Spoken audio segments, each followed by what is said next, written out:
Welcome to news cafe. నేను విజయ్. ఈరోజు ప్రధాన వార్తాపత్రికలో వచ్చిన హెడ్లైన్స్ ఒకసారి చూద్దాం. ముందుగా ఈనాడు తెలంగాణ చూద్దాం. అబ్బురం గగనతల విన్యాసం, ప్రజాపాలన విజయోత్సవాల్లో ఆకట్టుకుంటున్న ఏరోబాటిక్ షో, కిక్కిరిసిన హుస్సేన్ సాగర్ పరిసరాలు.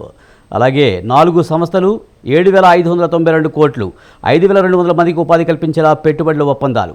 త్వరలో ఆర్ఓఆర్ చట్టం, సిద్ధమవుతున్న ధరణి పోర్టల్ యాప్.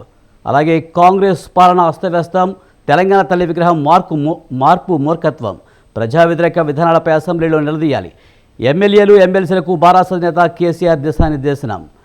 ఇది ప్రధానంగా ఈనాడు తెలంగాణలో వచ్చిన వార్తలు. అలాగే ఆంధ్రజ్యోతి చూద్దాం. ఆంధ్రజ్యోతిలో తెలంగాణ తల్లి పండుగ, ఏటా డిసెంబర్ 9న అవతరణ దినోత్సవం.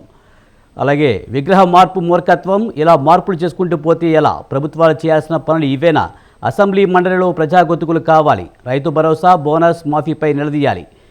ఇంకా మరో వార్త, సిరియా రెబల్స్ వశం, రాజధాని డమస్కస్ స్వాధీనం, తిరుగుబాటుదారుల విజయం, 13 ఏళ్ల పోరాటం, 54 ఏళ్ల అసద్ కుటుంబ పాలన అంతం. అలాగే మొబైల్ మీ సేవ, ప్రభుత్వ కార్యాలయాలకు వెళ్లకుండానే 150 సేవలు. ఉగ్ర కొరియర్లుగా డ్రగ్స్ బానిసలు, సరిహద్దుల గుండా భారత్లోకి చొరబాటు, అరెస్ట్ అయి జమ్మూ, పంజాబ్, రాజస్థాన్ జైళ్లకు. అలాగే నకిలీ రోగులకు చూపిస్తే కఠిన చర్యలు, తనిఖీల్లో గుర్తించేందుకు ఎన్ఎంసీ కొత్త మార్గదర్శకాలు.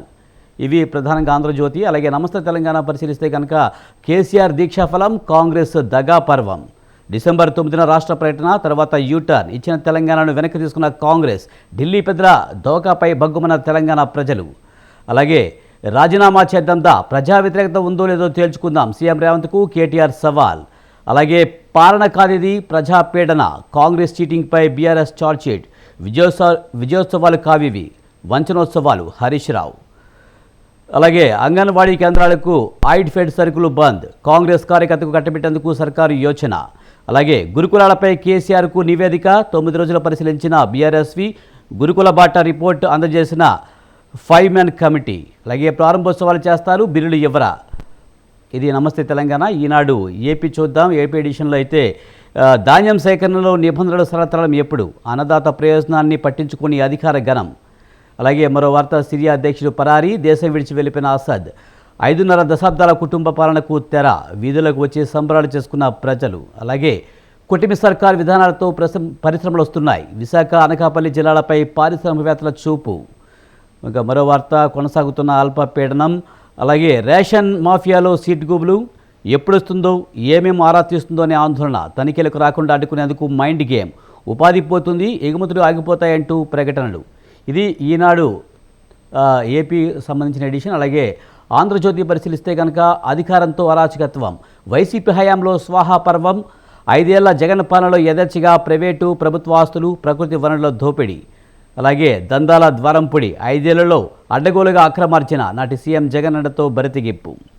అలాగే వెనుకబడింది, ఒక పాఠశాలకు దక్కని 5 స్టార్ రేటింగ్, 4 స్టార్లు దక్కిన బడులు తక్కువే. అలాగే సిరియా రెబల్స్ వశం, రాజధాని డమస్కస్ స్వాధీనం, తిరుగుబాటుదారుల విజయం, 13 ఏళ్ల పోరాటం, 54 ఏళ్ల అసద్ కుటుంబ పాలన అంతం, ముగిసిన అధ్యక్షుడు అసద్ శకం, కుటుంబం సహా పరారీ. అలాగే ఆర్ఓఆర్ అప్పీళ్ల బాధ్యత మళ్ళీ ఆర్డీఓలకే, జిల్లా రెవెన్యూ అధికారులపై భారం పెరుగుతున్నదనే, ఇతర బాధ్యతలతో అప్పీళ్లకు పట్టించుకొని వైనం, ఆ అధికారాన్ని వారి నుంచి తప్పించాలని రెవెన్యూ యోచన. అలాగే సాక్షి దినపత్రిక చూద్దాం ఇప్పుడు.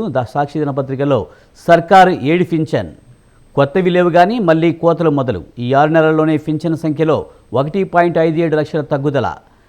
అలాగే కూటమి కొత్త స్టాండ్స్, పేరెంట్స్ కమిటీ సమావేశాల పేరుతో ఏమార్చే యత్నం, ఎంతటి నటనా కౌశల్యం సీఎం చంద్రబాబుకే సొంతం, వైఎస్ఆర్సీపీ అధ్యక్షుడు వైఎస్ జగన్మోహన్ రెడ్డి మండిపాటు.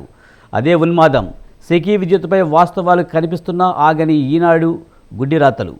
అలాగే అసద్ పాలనాంతం, తిరుగుబాటుదారుల చేతుల్లో సిరియా, విదేశం పారిపోయిన నిరంకుశ పాలకుడు బషర్ అల్ అసద్, దేశానికి స్వేచ్ఛ ప్రసాదించినట్లు ప్రకటించిన రెబల్స్, రాజధాని డమస్కస్లో సంబరాలు చేసుకున్న ప్రజలు. ఇక వేరువేరు చోట్ల 2 రోడ్డు ప్రమాదాలు, 7 దుర్మరణం.